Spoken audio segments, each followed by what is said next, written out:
नमस्कार, आपके साथ मैं रोहित कुमार। आप न्यूज फॉर नेशन पर करीब 5 घंटों की काउंटिंग जो है वो लगभग अब होने को है। चौथे राउंड की काउंटिंग लगभग सीटों पर पूरी कर ली गई है। 5वें राउंड की काउंटिंग चल रही है बिहार में। और तेजस्वी यादव के लिए बहुत बड़ी बुरी खबर है। तेजस्वी यादव की पार्टी आरजेडी 23 सीटों पर चुनाव लड़ रही थी, 3 पर सिमट के ये गई है।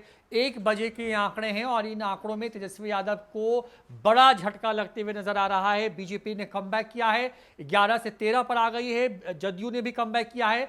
16 पे चुनाव लड़ रही थी, 14 पर आगे चल रही थी और अब वो 15 पर हो गई है। सीतामढ़ी की सीट अब उसमें एड ऑन हो गई है और आरजेडी को सीतामढ़ी सीट जो है उसके खाते से जाती हुई नजर आ रही है। सीपीआई एमएल 2 सीटों पर बढ़त बनाए हुए है, कांग्रेस को 1 सीट पर और सीपीआई-एमएल जो है उसको जो है वो 2 सीटों पर और आरजेडी 3 पर। इस तरीके से टैली है पूरी, आपको दिखाते हैं। ये पूरा आंकड़ा है। जदयू 15 सीटों पर आ गई है। पहले 16 पे चुनाव लड़ रही थी। सिर्फ जहानाबाद सीट पर जदयू पीछे चल रही है। लगभग वही स्ट्राइक रेट जो 2019 में जदयू का था वही होता हुआ नजर आ रहा है और आंकड़ों में भी इजाफा दिख रहा है। जो वोटों की गिनती हो रही है उसमें जो मार्जिन है वो बड़ा है। वाल्मीकि नगर, शिवहर, सीतामढ़ी, झंझारपुर, सुपौल, किशनगंज, कटिहार, पूर्णिया, मधेपुरा जैसी जो महत्वपूर्ण सीटें हैं वहां पर बढ़त है जदयू को। कटिहार में बढ़त है, किशनगंज में तो कमाल हो रहा है जदयू की तरफ से। मधेपुरा, गोपालगंज, सिवान में भी कमाल आप कह सकते हैं कि लगभग जो है वो होता हुआ नजर आ रहा है। भागलपुर और बांका में भी ऐसी स्थिति है। मुंगेर और नालंदा में भी कुछ कुछ ऐसी स्थिति है। जहानाबाद को छोड़ दें तो जिन 16 सीटों पर जदयू ने चुनाव लड़ा उसमें से 15 पर जदयू ने जो है बढ़त बना ली है अच्छी खासी। पूर्णिया सीट पर बढ़त थोड़ी सी मामूली है, लेकिन उसके अलावा सिवान और पूर्णिया को अगर छोड़ दें फिलहाल तो वहां पे मुकाबला अभी कांटे का है, लेकिन बाकी सीटों पर बड़ी बढ़त जो है वो दिख रही है फिलहाल। आप देखें तो जदयू को बीजेपी ने वापसी की है और वापसी की है कि सीपीआई से 1 सीट छीनी है, जहां पे अब गिरिराज सिंह बढ़त बना रहे हैं। 10,000 वोटों से आगे हो गए हैं। पश्चिमी चंपारण, पूर्वी चंपारण, मधुबनी, अररिया, दरभंगा, मुजफ्फरपुर, महाराजगंज, सारण और उजियारपुर, इन जगहों पे बढ़त है। लेकिन जहां पे नुकसान है वो सीट आरा की है, सासाराम की सीट है और यहां पर जो है बीजेपी को थोड़ा नुकसान उठाना पड़ रहा है क्योंकि वहां पर लगातार बीजेपी के प्रत्याशी पीछे चल रहे हैं। अगर बढ़त के हिसाब से देखें तो पश्चिमी चंपारण में संजय जायसवाल लगभग चुनाव जीतते हुए नजर आ रहे हैं। राधा मोहन सिंह चुनाव जीतते हुए नजर आ रहे हैं। अशोक यादव चुनाव जीतते हुए नजर आ रहे हैं। प्रदीप सिंह अररिया से चुनाव जीतते हुए नजर आ रहे हैं। गोपाल जी ठाकुर तो 1,10,000 वोटों से आगे आ गए हैं और आप मानिए कि वो जीत चुके हैं। एक तरीके से ऐलान होना बाकी है। मुजफ्फरपुर में भी बहुत बड़ी बढ़त है और वहां पर कांग्रेस लगभग हार चुकी है। 71,000 वोटों का बड़ा अंतर है वहां पर। सारण में राजीव प्रताप रूढ़ी ने एक तरीके से कहें कि बड़ी वापसी की है और बड़ा अंतर कर दिया। रोहिणी आचार्य जो हैं वो करीब 12,000 वोटों से पीछे हो गई है वहां पर। और उजियारपुर में नित्यानंद राय ने कमबैक कर लिया है। आलोक मेहता सुबह से चढ़े हुए थे वहां पर और अब नित्यानंद राय, क्योंकि हम कह रहे थे लगातार कि जैसे जैसे राउंड द राउंड जब ईवीएम खोलेंगे तो नित्यानंद राय, क्योंकि अभी जिन इलाकों में जो काउंटिंग थी वो सभी इलाके आरजेडी के गढ़ वाले थे, अब नित्यानंद राय जहां से वापसी कर सकते हैं उन इलाकों की ईवीएम्स खोलना शुरू हुए हैं और करीब 2441 वोटों से वो आगे हैं। तो ये खबर जो है वो बिहार को लेकर के है। इसके साथ साथ जो है बेगूसराय में गिरिराज सिंह ने 10,000 से ज़्यादा वोटों की बढ़त बनाई। मैंने कहा आपको पटना साहिब में रविशंकर प्रसाद भी लगभग चुनाव जीत चुके हैं, ऐलान बस होना बाकी है। नवादा में विवेक ठाकुर भी 27,311 वोटों के मार्जिन से आगे चल रहे हैं और वहां पर भी मुकाबला त्रिकोणीय था, लेकिन नवादा में विवेक ठाकुर चुनाव जीत रहे हैं। भूमिहारों का गढ़ कहते हैं उस इलाके को और वहां पर ऐसी स्थिति हो रही है।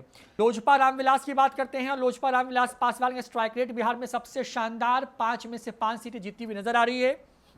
वीणा देवी की बढ़त बड़ी हो गई है, 14,228 वोटों से वो बढ़त बनाए हुए। चिराग पासवान जो हैं करीब 36,000 वोटों से आगे बढ़ते हुए। समस्तीपुर से श्यामभवी चौधरी सबसे बड़ी जीत की तरफ बढ़ती हुई 56,000 वोटों से आगे हो गई है। खगड़िया की बात करें तो वहां पर राजेश वर्मा हैं, उनको 26,310 वोटों से वो आगे आ गए हैं और अरुण भारती भी 43,742 वोटों से आगे हो गए हैं। चिराग पासवान अपनी सभी सीटों को बचाते हुए नजर आ रहे हैं। पिछले बार 6 पे लड़े थे, 6 जीते थे, इस बार 5 पे लड़े हैं और 5 जीतते हुए नजर आ रहे हैं। ये लगातार जो है देखिए, जब हम ये वीडियो शुरू करें तो 3 पर और एक बार फिर से वापसी कर लिए सुधाकर सिंह ने पहली दफे बक्सर सीट पर, लेकिन मार्जिन बस 55 वोटों का है। वहां पर लड़ाई मिथिलेश तिवारी से, और मैंने पिछले वीडियो में कहा बताया था आपको कि लड़ाई बहुत नेक टू नेक है। यहाँ पे देखिए बक्सर में सुधाकर सिंह और इनके बीच में कुल जो टोटल वोटों की जो गिनती हुई है वहां पर जो है सुधाकर सिंह को जो है 91,306 वोट आ गए हैं लगभग। वहां पे कुल वोटों की जो बात करें तो उसमें से 3 लाख करीब वोटों की गिनती हो गई है। चौथे राउंड में लगभग वहां पर जो वोटिंग लगभग पूरी होने वाली है और उसी का टैली निकल के आया है कि 55 वोटों से सुधाकर सिंह वहां पे बढ़त बनाते हुए नजर आ रहे हैं और मिथिलेश तिवारी पीछे हो गए। जहानाबाद में सबसे अच्छी खबर है तेजस्वी यादव के लिए, आरजेडी के लिए। सुरेंद्र यादव बड़ी जीत की तरफ है क्योंकि वहां पे चंद्रवंशी के खिलाफ जो एंटी इनकम्बेंसी थी, जो अरुण कुमार वहां पे चुनाव लड़ रहे थे, वहां पर जो वोट काटा है उसका एक बड़ा रिफ्लेक्शन दिख रहा है वहां पे। और देखिए सुरेंद्र यादव को 1,09,661 वोट आए हैं उनको। चंद्रेश्वर चंद्रवंशी जो कि जेडीयू के प्रत्याशी थे, पिछले बार भी सांसद थे, इस बार इनके खिलाफ जबरदस्त गुस्सा था बिहार के इस सीट पर और यहाँ पे 63,800 जो 89 सीटें उनको जो वोट है उनको आते हुए नजर आ रहे हैं। और अरुण कुमार जो कि तीसरे नंबर पर थे, बसपा के हाथी छाप से चुनाव लड़ रहे थे, 20,000 वोट लेकर के आए, पिछले बार से भी पीछे चल रहे हैं अरुण कुमार ने और यहाँ पे कहीं ना कहीं डैमेज कर दिया है चंद्रेश्वर चंद्रवंशी को या एनडीए को, आप ये मान के चलिए। औरंगाबाद की सीट पर बढ़त बड़ी हो गई है। औरंगाबाद सीट में जो है अभय कुमार जो हैं वो बढ़त बनाए हुए हैं औरंगाबाद सीट पर और यहाँ पर मुश्किल जो है वो खड़ी हो गई है बीजेपी के लिए, क्योंकि बीजेपी जिन सीटों पे पिछड़ रही है उसमें से मीसा भारती वाली पाटलिपुत्रा सीट है, उसमें जो है वो आपको बक्सर की सीट अब हो गई है और उसमें औरंगाबाद की तो 3 सीटें इधर से ले लीजिए। और लेफ्ट की तरफ से देखें तो CPI-ML जो है जिन 2 सीटों पे आगे चल रही है उसके हिसाब से देखेंगे तो काराकट और आरा में बहुत आगे जा चुके हैं। आरा में राजा राम सिंह लेफ्ट के उम्मीदवार हैं, CPI-ML के उम्मीदवार हैं, उपेंद्र कुशवाहा नंबर 2 पर है और पवन सिंह नंबर 3 पर वहां पे चल रहे हैं। और आरा में RK सिंह हैं वो बहुत पिछड़ गए हैं और RK सिंह और सुदामा प्रसाद CPI-ML के प्रत्याशी के बीच में जो अंतर है, मार्जिन है, वो 21,000 से ज़्यादा वोटों का हो गया है। ये फिगर है आपको। कांग्रेस एक सीट पर फिलहाल बढ़त बनाए हुए है लगातार और ये सीट है सासाराम की और यहाँ पर बीजेपी के लिए कहें कि यहाँ पे बीजेपी को झटका तो ये 4 सीटें जहाँ से बीजेपी पीछे हो गई है। और हिंदुस्तानी अवाम मोर्चा मांझी भी लगभग चुनाव जीत चुके हैं। एक बार उनकी भी टैली दिखा देते हैं आपको और वो टैली कुछ ऐसी है कि मांझी को करीब करीब 70,000 वोटों का एक बड़ा मार्जिन आ गया है। ये स्थिति है यहाँ पर। इलेक्शन कमीशन की वेबसाइट देख लेते हैं ओवरऑल और देखिए यहाँ पर अगर देश के स्तर से देखें तो इसको रिफ्रेश कर लेते हैं एक बार पेज को और यहाँ पे देखिए ये स्थिति है 15, 13, 5, 3 फिर से आरजेडी पीछे हो गई है और आरजेडी 3 पे फिर से पीछे हो गई है। तो आरजेडी के एक बार फिर से आपको बता दें कि कौन सी सीट जो है उसके पाले से चली गई है और वो सीट बक्सर की थी क्योंकि बक्सर पे बहुत नेक टू नेक मुकाबला था, 55 सीटों का मार्जिन था। चौथे राउंड की वोटिंग चल रही है बिहार के अंदर में और फिगर यही है कि ओवरऑल जो है वो 34 पर एनडीए चल रही है इस वक्त। और जो गठबंधन है इंडिया गठबंधन आरजेडी कांग्रेस और लेफ्ट पार्टियों के साथ,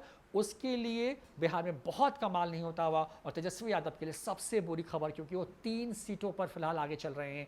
एक पे बड़ी बढ़त है जहानाबाद में जहां पे जीत की संभावनाएं हैं और 2 पे मुकाबला फिलहाल अभी नेक टू नेक का है। पाटलिपुत्रा में क्या होता है, मीसा भारती जीतती है या रामकृपाल, इस पे नजर बनी रहेगी। देखते रहिए न्यूज़4 नेशन। नमस्कार।